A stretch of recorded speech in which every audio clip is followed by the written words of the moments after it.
Okay, plastic addiction. A low waste movement to tackle the plastic crisis is gaining momentum, but we're only in the beginning stages realizing the dream of a disposable free society.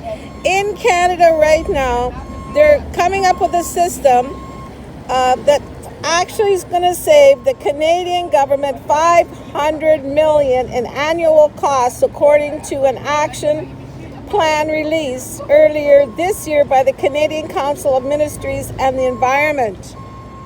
So we have a big problems with plastics, especially in Toronto. The overconsumption and overproduction of this particular recyclables that are just end up in landfills is just disgusting. It's addiction to plastic. Another thing I want to talk about today is Guns and Gangs Toronto.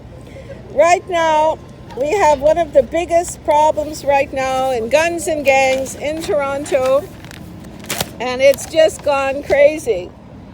Here's the man that should be responsible for guns and gangs in Canada, but is not responsible for anything, making the sergeant, police department, a nice black gentleman, chief of police, responsible. No, he's not responsible.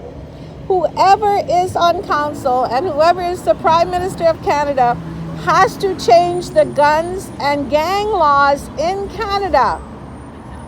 If the legislation in Ottawa, in Parliament, is changed for the rules of guns and gangs and give them 25 years to life, if a gun is found, or if it's a youth, give him 10 years and make him know that guns and gangs are not permittable or permissible.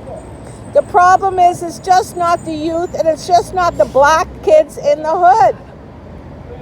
These are the small guys, the small fries. It's the big consumption of the consumer of U.S. trade of guns and gangs across our borders. 187 Mama Pit Mafia coming to you live from the trap. Canada is in serious trouble with guns and gangs and climate crisis change and plastics and pollution. The economy is going down the hill. Soon, in 2 years, we may be hitting a huge thing like the 1930s.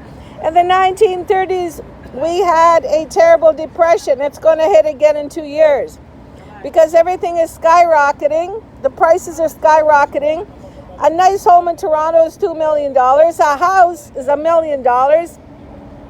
All the good people are being pushed out, and all the people from Hong Kong, India, are all coming and basically taking up all of our real estate. And the students in Canada that are raised here, born here, 5-generation Canadians, can't even afford to house their own children to go to university or college. This is a rape. This is a crisis. This is a militia. This is criminal. And this is communism in Canada. Signing off right now with 187 Pit Mafia and Justin Trudeau. I don't know what you're going to do, bro, but things are getting tough here.